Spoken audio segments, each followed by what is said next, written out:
and I just burst out crying. It was as if the snow symbolized everything foreign and unfamiliar to me at that moment. And I just couldn't bear the burden of the foreign winter anymore.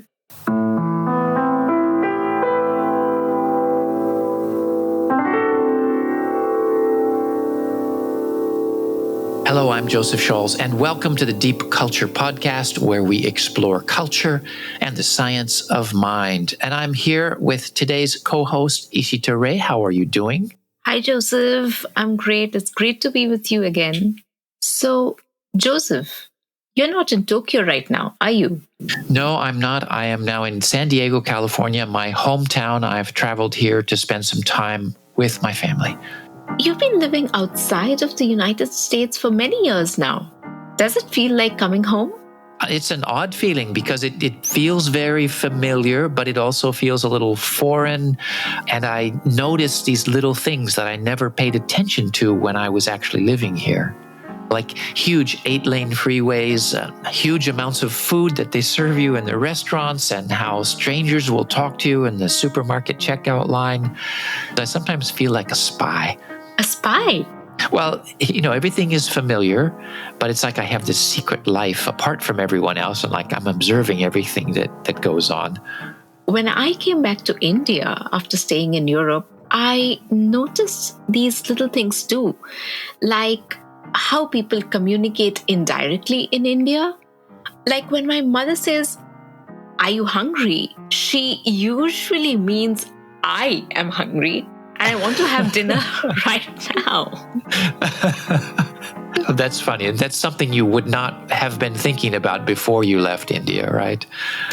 Exactly. And it's sometimes called re-entry shock or reverse culture shock. It's a reminder of how really powerful psychologically a foreign experience is, because spending time away even changes our perceptions back home. Yes. And it's not just when we come back home, but often, even more so when we leave home and spend time in foreign places, we experience culture shock. And that is the theme of today's episode, culture shock, this psychological disorientation caused by foreign experiences.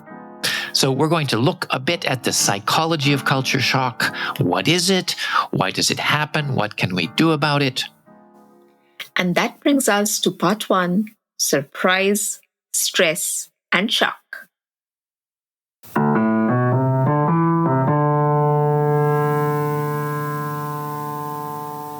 Let's start with the definition of culture shock from the Oxford Languages Dictionary. It's the feeling of disorientation experienced by someone who is suddenly subjected to an unfamiliar culture, way of life, or set of attitudes. The first time that I remember experiencing that was when I went on a 3-month homestay in Mexico when I was 19, and I was definitely off balance sometimes. It was a great experience, but I do remember feeling lonely. And I vividly remember this gray Saturday afternoon in March when I was in France. Coming from a tropical country, I had expected that the weather will start brightening up by March. And then the white snowflakes started to appear. Oh no. Again. Except they weren't magical anymore, All of a sudden, the novelty, the excitement of experiencing snow, all that had vanished into thin air. And I just burst out crying. It was as if the snow symbolized everything foreign and unfamiliar to me at that moment. And I just couldn't bear the burden of the foreign winter anymore. What a wonderful phrase, foreign winter.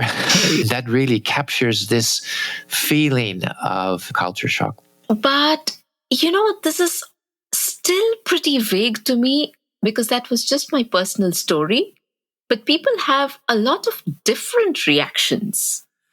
And people use the word culture shock to mean many different things. So let's dig a bit deeper into this. And I think we should tell the story of the creation of the word culture shock. Great idea. It goes back to an article by Kalervo Oberg. Kalervo Oberg was a Canadian anthropologist, and in 1954 he gave a speech at the Women's Club of Rio de Janeiro.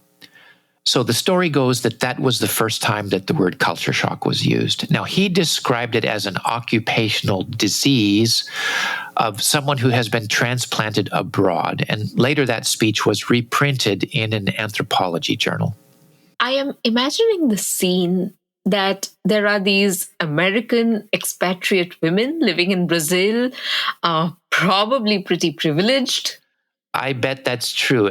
In his speech, for example, he talks about the problem of not knowing how to talk to servants. It's very interesting to read the article today because some parts sound so dated, and yet his basic analysis of what causes culture shock still seems really insightful. And the opening of the article is timeless. And now I'm paraphrasing just a little bit, but let's read some.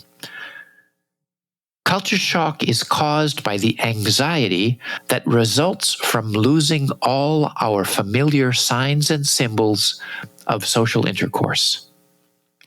The 1,001 ways in which we orient ourselves to the situations of daily life.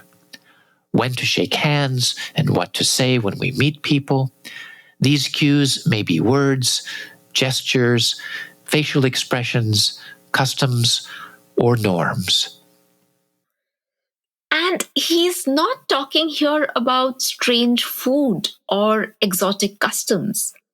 Rather, it's differences in everyday behavior which tires us out. He goes on to say, all of us depend for our peace of mind and our efficiency on hundreds of these cues, most of which we do not carry on the level of conscious awareness.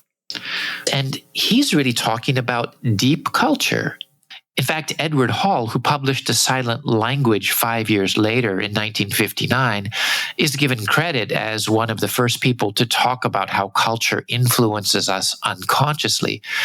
But Oberg had understood that culture shock happens because our unconscious mind must adapt to new ways of seeing the world, of interacting with the world. He uses a metaphor that we often hear. He or she is like a fish out of water, no matter how broad-minded or full of goodwill you may be. A series of props have been knocked from under you. I like this idea. It's not a question of goodwill or being open-minded or being curious. It's simply that your mind loses its bearings and you cannot navigate like normal. And I think anyone who has traveled to a foreign country has experienced this to one degree or another. A feeling of being overwhelmed by new surroundings, mentally tired when exploring a new city, or feeling homesick and missing familiar food and friends. But I feel like it's still not clear if all of these things are the same thing or not. I know that in my work with students who will be going abroad, I divide the experience into 3 categories: culture surprise, culture stress, and culture shock. So, culture surprise is when you start noticing cultural differences. It can be interesting, it can be surprising, or stressful. It's like, wow, look at that. And then culture stress, that's the mental stress caused by the unfamiliar things in everyday life. So like, well, how do I use this stupid ATM machine? Because this ATM is different than the one back home, or maybe it doesn't have the language that I speak. And then culture shock is a kind of depression or mental tiredness, but there's no specific reason for it. It's just that our psychological batteries are low, this feeling of, well, could you just leave me alone? Did you come up with those? To be honest, I can't remember. I've been using them for a long time, and I would like to say that they come from Janet Bennett, but I was not able to find the reference. So, when we talk about culture shock, we're really talking about a lot of different experiences. I agree. And I don't think culture shock is one single thing. People's situations and personalities are so different. It's really hard to make generalizations or to predict how someone will react to being in a foreign environment. But there are some models that people have created to help understand this process. And that brings us to part 2, the W curve.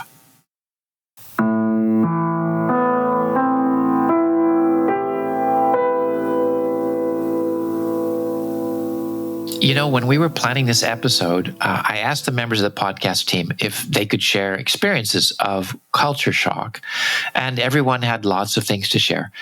The problem is everyone's reactions are very particular, very individual, and I think that's one reason that it's hard to fit the culture shock experience into a kind of broad theoretical framework. True, but I think it's still important to know about some of the theories that are out there. For example, I think the most common model of culture shock is the W curve. And when I was researching this episode, I looked around to see if people were still using the W curve model or theory, because it's been around a long time. And I found that it is being used by universities to talk about the adjustment gone through by incoming freshman students.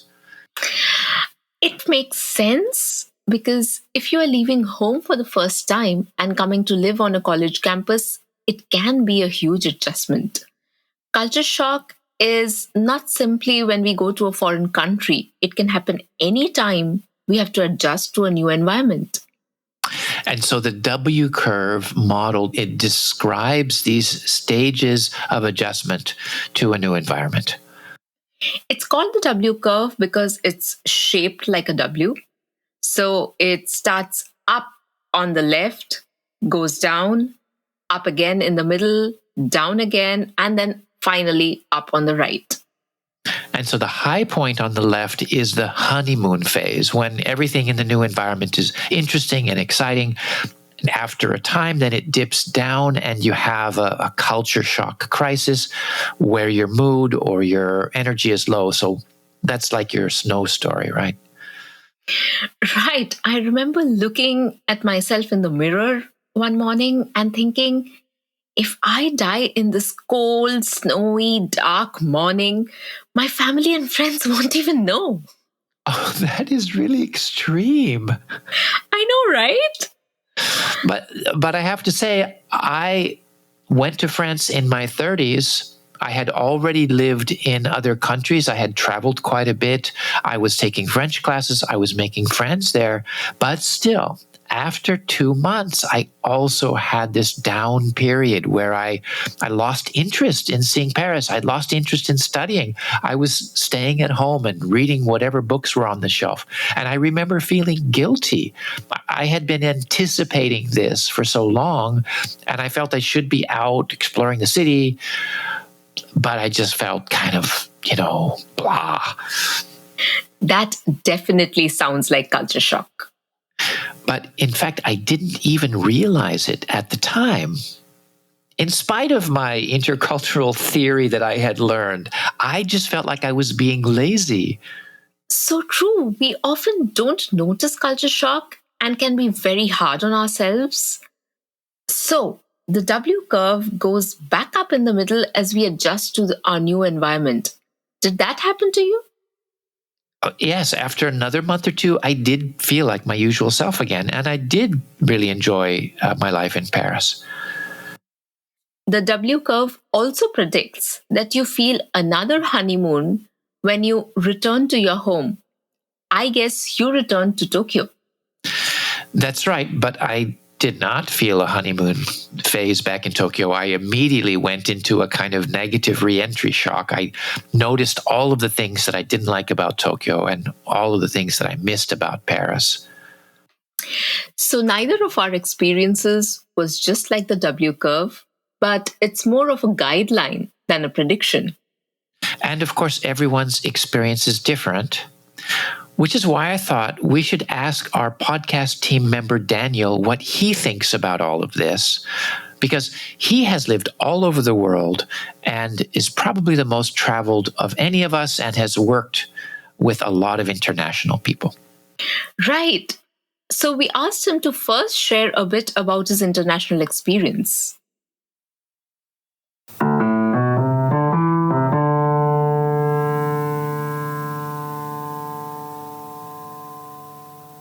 In a nutshell, my experience was as a student, as a newspaper correspondent, as a tourist guide, and as a delegate for the International Committee of the Red Cross. The times I lived abroad was first in Holland, and then China, Japan, India, Sri Lanka. I spent some time in Jordan, in Nairobi, in Africa, and then in Central America, Mexico, Colombia. I think most of these places I stayed a year, or maybe sometimes 2 years, maximum was 4 years. At some point, I always experienced a culture shock. There was always one moment where I was totally fed up. I was really fed up. In Japan, I was fed up because the doors were too small. I was banging my head. In China, I was fed up by the system. I thought I had lost all my individuality. In Mexico City, I was fed up with the pollution and traffic jams. In Arabic countries, I was fed up by the people always changing their minds at the last minute, and so on and so on. So, yeah, it never really disappears. I mean, culture shock can come back any moment, any time you're abroad. There's no permanent cure for it. But maybe with time passing, you just start to realize, hey, that's just normal. It's part of it. It's part of the cycle of getting adapted to a new place. And there's nothing big to worry about it.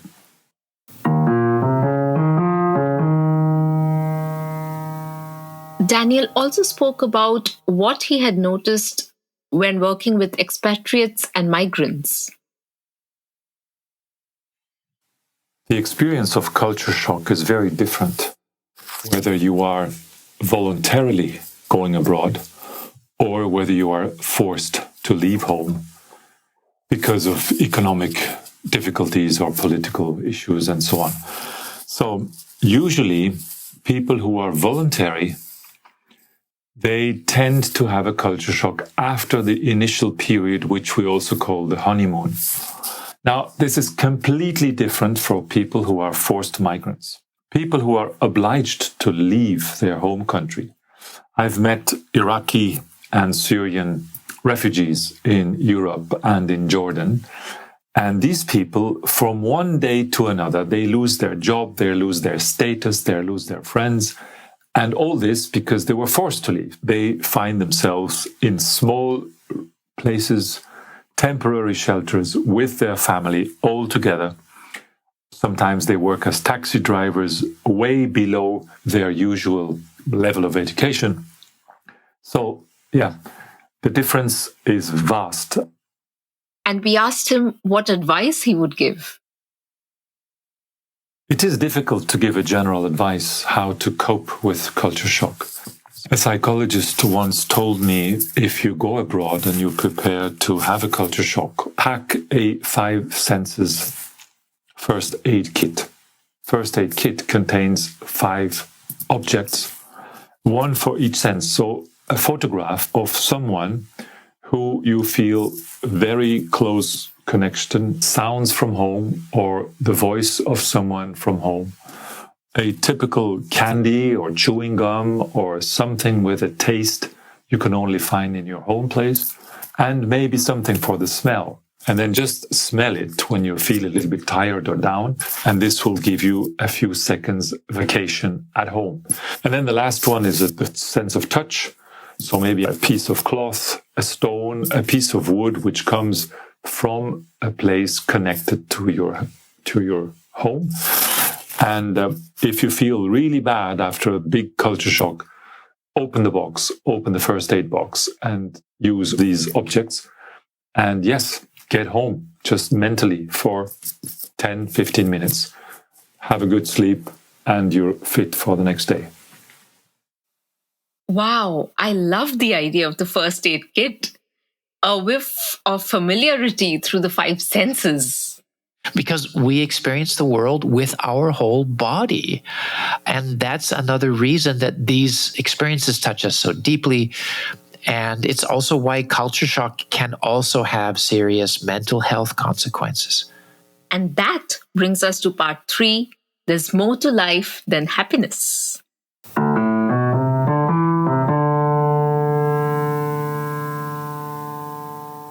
So we said that culture shock is not a single thing, but at the level of cognition, what is happening?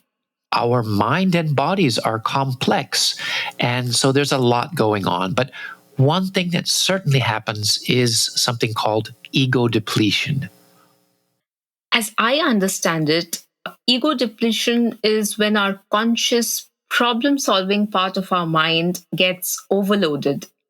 We lose willpower and easily feel irritated. It doesn't happen only when we are in a foreign environment. It's why we feel so exhausted after a test, and why, when we are tired after a long day's work, it's harder to resist grabbing a cookie when we get home. Exactly. You just want that cookie. And then, in addition to that, as Calvera Oberg pointed out, being in a foreign environment is tiring also because our intuitive mind, our automatic mental autopilot, must adjust to new mental habits. That's what he was referring to when he talked about losing the signs and symbols of social intercourse. In a foreign country, especially if we don't speak the language well, we are often ignorant and helpless. Totally. Just going to the supermarket can be stressful. What do you do when the cashier speaks to you and you don't understand? So our problem solving mind goes into overdrive trying to figure things out. And our unconscious autopilot eventually gets overloaded too with new patterns. So culture shock is not just feeling down a little bit, it can create serious stress. And that's recognized in the psychology literature as well, which categorizes culture shock as an adjustment disorder, which is caused by changes or stress in our life. So, for example, the Mayo Clinic on their website describes adjustment disorders as a stress-related condition caused by a stressful or unexpected event. So when our life situation changes, it can create stress, which makes sense, such as when we lose our job or move to a different city or have a loved one die. These can bring about really big changes, which can be hard to cope with and can have serious psychological symptoms. Yes, on the website, they have this list of symptoms such as feeling sad, hopeless, or not enjoying things you used to enjoy, frequent crying, worrying or feeling anxious, nervous, jittery, or stressed out, trouble sleeping, lack of appetite, difficulty concentrating, feeling overwhelmed, difficulty functioning in daily activities, withdrawing from social supports, avoiding important things such as going to work or paying bills, or even suicidal thoughts or behavior. That is quite a list. Have you known people who've had these kind of symptoms? Well, I have. I work a lot with students who are studying abroad, and I've seen students who need to return to their home country because they've been suffering from feelings of depression and anxiety. I knew one person who arrived in Paris for a study abroad, except that she hadn't made a hotel reservation before arriving. She got in a taxi, found out that it was a holiday weekend, couldn't find any rooms available. She got so anxious and so stressed, she told the taxi driver to take her back to the airport, and she caught a flight home. There is a happy ending to that story. She spent a few days back home. She then went back to France and she had a wonderful experience. So that is a slight reminder, even when it feels terrible, we do adjust, and human beings can really handle new experiences once they get used to them. Right. And to think of migrants and refugees, the stresses that can be extremely traumatic. If it's hard for a study abroad student to get used to Paris, imagine what it's like to escape from a war zone, perhaps losing one's home and loved ones, and then finding yourself in a new country, having to adapt to life there. And it's important for anyone working in this area to recognize that simply providing food and shelter to someone is just a minimum first step. Migrants often need a great deal of support. One meta study found that 15% of migrants experience depression. And of course, this may be in addition to trauma that they have experienced in their home country or while migrating. So let's get back to the question of advice. What should we keep in mind when dealing with this adjustment stress? Well, I find that question tricky. You know, for my students who are studying abroad, I have two contradictory pieces of advice. One is that by going out of our comfort zone, we're likely to have a more enriching, a deeper experience. But at the same time, you need to manage your stress and don't overdo it. And just knowing that there's nothing wrong with you can be very helpful. Most people will probably start to feel better before long. And my feeling is if you feel overwhelmed, often it's a good idea to retreat to a more familiar environment, to recover your sense of normal, and reach out to people that you know.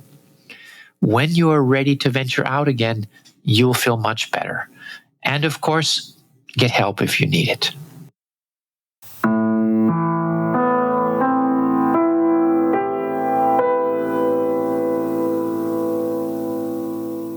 So, with that in mind, in preparation for this episode, I wanted to learn a bit more about the psychology of adjustment. And so I had a conversation with Cheryl Forester.